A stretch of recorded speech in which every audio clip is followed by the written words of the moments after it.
दुसरा एक प्रश्न आहे, गायत्री बंगाली जे आहेत महिला अध्यक्ष, त्यांना झटपट समितीने कुठली आवेग ठरवलं आहे त्यांचं प्रमाणपत्र. या प्रशासनात काय कारवाई केली कसं सर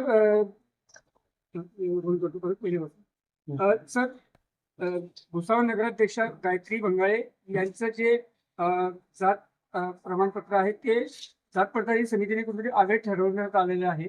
आपल्याकडे पण सुनावणी झाली होती, काय माहिती होती? ही अर्धन्यायिक प्रक्रिया आहे. कास्ट व्हॅलिडिटी कमिटी जी असते त्याच्यामध्ये कुठलेही कास्ट सर्टिफिकेट हे पडताळणी केली जाते त्याची, आणि त्याचा काल रिझल्ट प्राप्त झाला आणि त्याचं इंटिमेशन आपण शासनाला तात्काळ कळवलेलं आहे.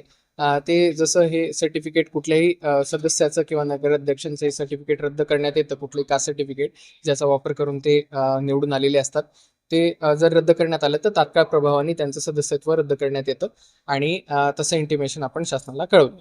त्यांची कागदपत्र अवैध ठरलेले आहेत कसं गायत्री बंगाळीचे? हो, ती कास्ट व्हॅलिडिटी कमिटीचा तो निर्णय आपल्याला काल प्राप्त झालेला आहे. त्याच्यामध्ये त्यांनी तशा प्रकारचा निर्णय दिलेला. त्यांना अपात्र म्हणता जातं का अजून त्यांना काही संधी आहे? ऍक्टच्या जो याचा अधिनियम आहे त्याच्यामध्ये तात्काळ प्रभावाने त्यांना अपात्र घोषित केलं जातं, परंतु ही अर्धन्यायिक प्रक्रिया आहे. याच्यासाठी अपीलची प्रोव्हिजन्स उपलब्ध आहेत. ते त्या अपीलचं प्रोव्हिजन्स त्याचा ते वापर करू शकतात. ते आता या निकालाच्या न्यायालयात जाऊ शकतात. हो, येस, ठीक आहे. धन्यवाद. Thank you sir.